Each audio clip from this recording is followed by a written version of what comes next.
Welcome back, everyone. Can I smash a retro game using AI? Yes, I can. This time, I'm going to blow the previous Highscore out of the water. Now, I've got two handmade AI methods to show you today. I'm going to flick very quickly through the first one because it's the second one that you are going to want to see the most. So let's get into it real quick. This is my canned actions algorithm. This is looking at the layout of the babies on screen and providing a canned, pre-thought out response. Do you remember in episode 1, which I highly recommend you watching if you haven't already watched it? The problem was that we needed to be able to tell which baby was going to move next. So these are our canned responses, what the previous layout of babies look like, and this is what the current layout of babies look like, so that we can have a bit of context.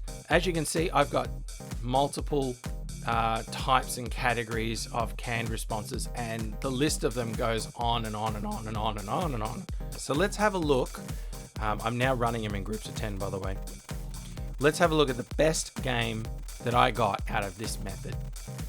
You're probably seeing the problem with this already. This is only as good as the amount of canned responses that I have. Now, I built this strategy out of a brainstorm where I thought to myself, the simplest solution is often the best. Rather than coding an intelligent algorithm, why not just do this and just see whether or not there's only so many combinations that are used by the game. Now, I thought that based on the fact that when Dave Baskin made the game, he may have thought to himself, I'll just create a series of layouts for the babies that come out, and that's all that will matter. I'll just randomly pick one based on the difficulty. Well, I thought that's what he might have done, and it wasn't. What you'll notice from this canned response game is that it plugged about 80% of the gaps. Now, I wasn't happy with that, so hence I thought about another method. Let's take a look at it. And here we are.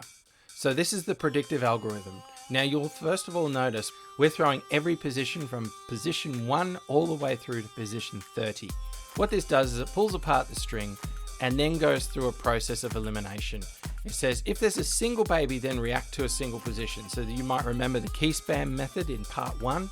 This is effectively the same thing, and that uses the 3-2-1 methodology. So it's using the knowledge that we learned from the first part. Else, it goes to this. If there's multiple babies, determine which baby is in the ready position and is about to move.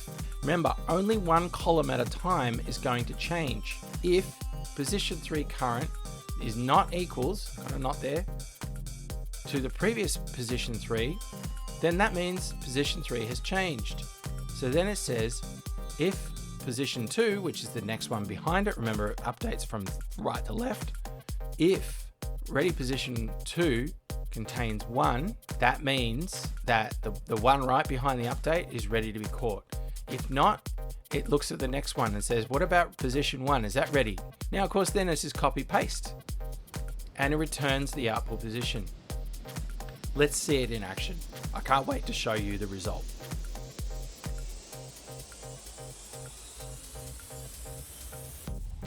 If you're interested, I'm going to put a full-length original speed version of this game up on the channel. There's a link up in the corner. You can watch it at your own leisure and admire the way that it just captures so many babies, even when it's got the most insane combination of babies on screen moving. It's really quite interesting to watch. And it's also a shameless way to get my watch hours up.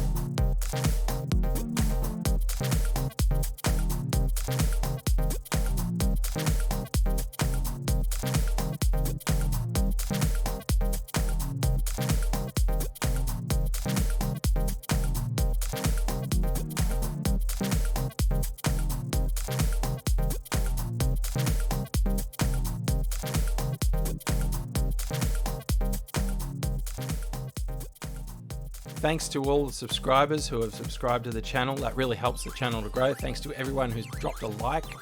If you haven't subscribed or you haven't dropped in a like, please do so now. It'd be great to have you on board so that you can catch future episodes.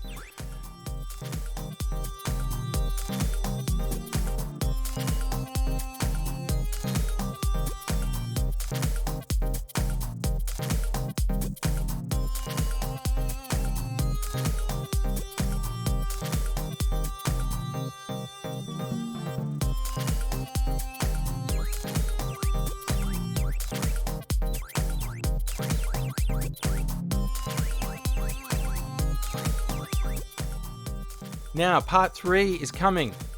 Part 3 is machine learning. Machine learning is a totally different approach where we give it all the data and let the game get played and played and played and played and played and played, and then we let the machine learn what works and what doesn't work and develop its own strategy. We're using the open source Neat library, and we're also using parallel processing to speed up the learning process. We are basically taking to a walnut with a sledgehammer, but it's going to be a whole lot of fun when we see the result.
As you can see, that game was a whole lot stronger. That was probably about 90% of gaps plugged, maybe 95%. It's that last 5 to 10% which is causing us to lose lives at very random times. So that is a task that I'm aiming to try and plug for a future episode.